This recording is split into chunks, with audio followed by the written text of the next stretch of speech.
Alright guys, I'm gonna make a granola, a homemade granola, and this is gonna be like for breakfast meal prep because I'm just gonna be having lots of yogurt and acai bowls, so I want to make a homemade granola so I can kind of control how much sugar goes into it and what actually is going into the granola, because granola is quite a bit high in bites and points and kind of high in sugar.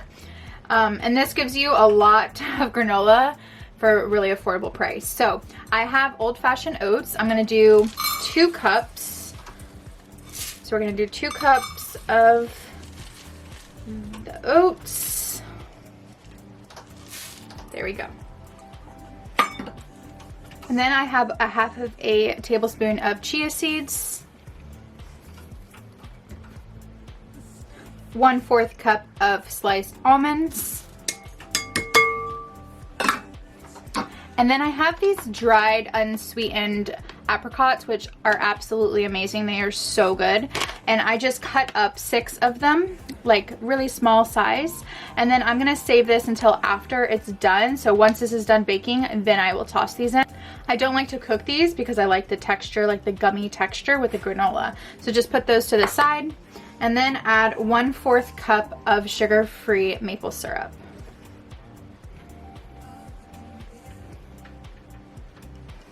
And then give that a good mix together. And just make sure that maple syrup is like coated really well, because that's what's really gonna combine this granola and sweeten it up. You could also use honey. Honey is absolutely amazing in granola, but just to keep this pretty low in bites, we're gonna use the sugar-free maple syrup. Okay, now that everything's pretty much mixed together and coated, we're gonna go ahead and grab a baking sheet lined with parchment paper.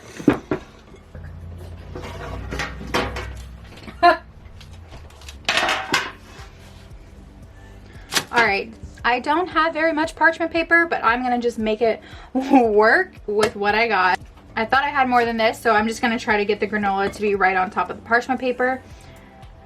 So just lay that on there. It'll still be crispy, even the bits that aren't on the parchment paper. Parchment paper just helps it cook a lot better and crispier, and it's easy cleanup.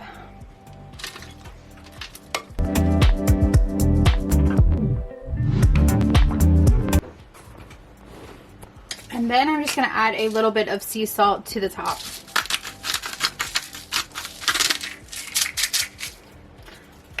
I'm gonna go ahead and bake this for about 25 to 30 minutes. Halfway through, around 10 minutes, just take a spoon and kind of tousle the granola. And then once it's done, we'll add the dried apricots.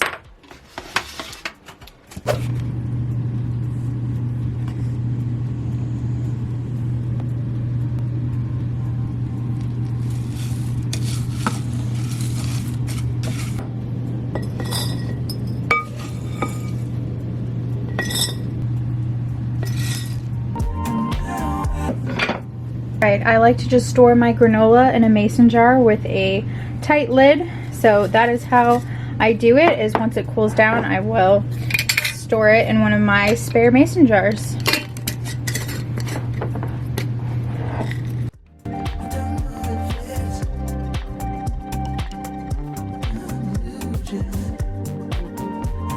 For the next recipe, I'm going to be making a zucchini cheese chicken breast. I have 2 large chicken breasts here that I butterflied to make 4 thinner chicken breast.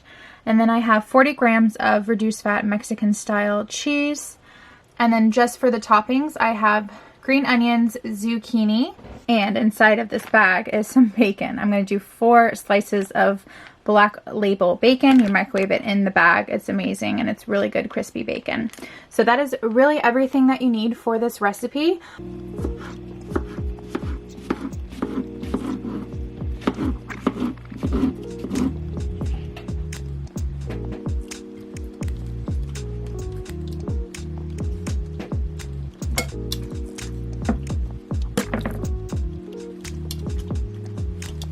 Okay, I'm gonna add some garlic powder first.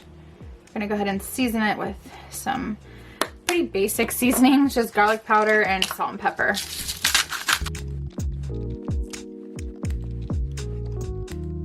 Next, go ahead and add your zucchini. Just layer your zucchini right on top of the chicken.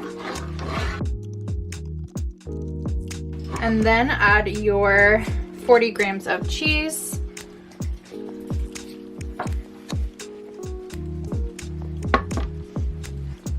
Add your bacon. Just kind of rip it up into little pieces and just spread it on top. And then last, go ahead and add your green onions.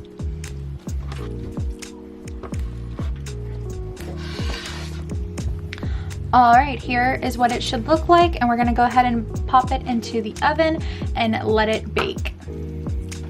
All right, guys, the dish is done. Looks absolutely delicious and smells so good. Look at that. Chicken sometimes can be a little boring, so I like to kind of make something a little bit more yummy and flavorful.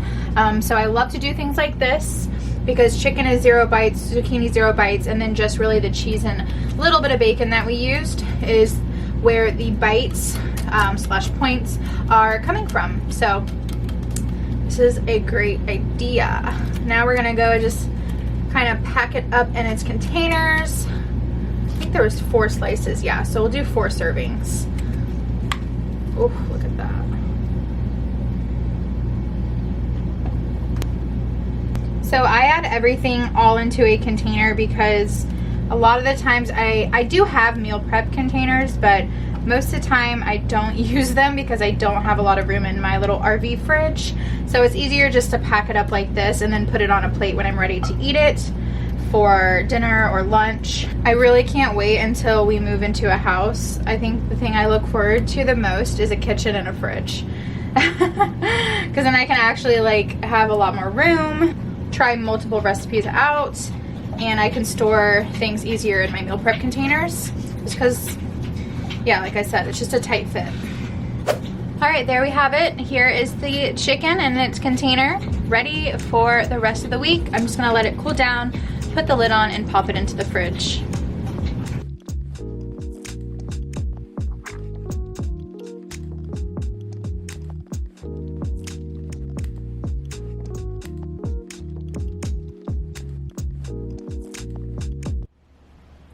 All right, for the next recipe, I'm gonna be making kind of like a beef taco soup, at least my attempt on one. I'm gonna be using 96.4 extra lean ground beef, and then I'm gonna be using a can of corn, cannellini, beans, and Great Northern beans, 1 can of fire roasted diced tomatoes, a can of green chilies. You'll need 1 whole container of chicken broth or vegetable or beef broth. I mean, I don't really feel like I can taste the difference, so I'm just gonna use chicken. And then a little bit of reduced fat sour cream, salt and pepper, a white onion. And then for seasonings, I have a little bit of garlic powder with red pepper chili flakes, chili powder, cumin, and then I have 2 tablespoons of fresh lime juice. And that is everything that you need for this recipe. And then I'm gonna be using my pressure cooker. I'm gonna go ahead and saute this meat for 15 minutes. And you can leave the lid open. You do not have to close the lid to saute the meat. So I'm just gonna break it apart and let it saute in the pressure cooker. Okay, now that the meat has been cooking for a good 8 minutes, I'm gonna go ahead and add the 1 whole white chopped onion. And then I'm gonna add some black pepper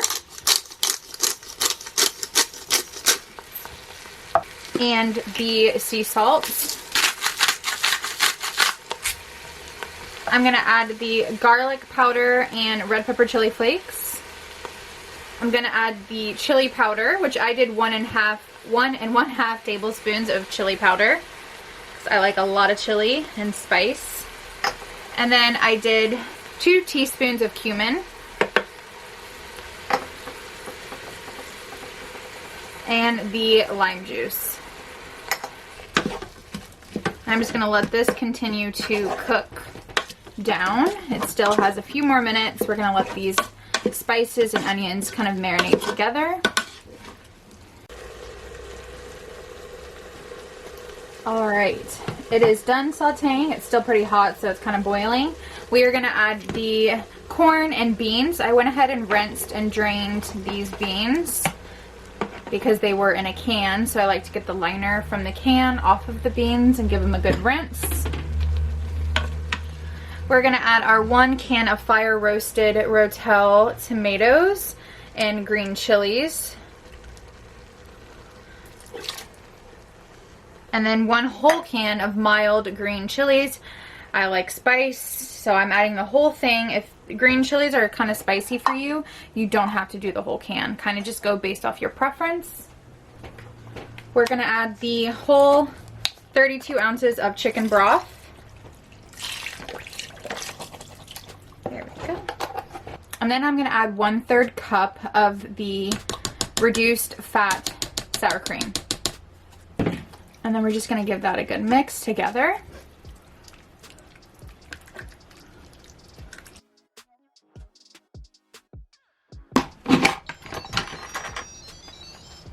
Okay, now I'm going to pressure cook on 40 minutes. Alright, now that the 40 minutes is up, this is what the chili is looking like. Now you can stop here if you like a thicker chili like this. I prefer quite a bit of liquid in my chili, almost like a soup. So I'm going to add 2 more cups of chicken broth.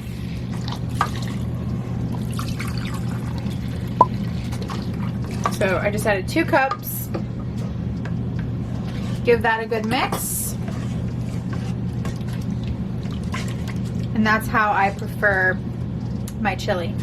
I'm gonna do soup broth for 15 minutes. And that'll just cook it on a lower temp. Alright, the soup is now done. I'm gonna go ahead and portion it out and put it in a container, and also serve me a bowl and show you guys what it looks like once it's fully completed.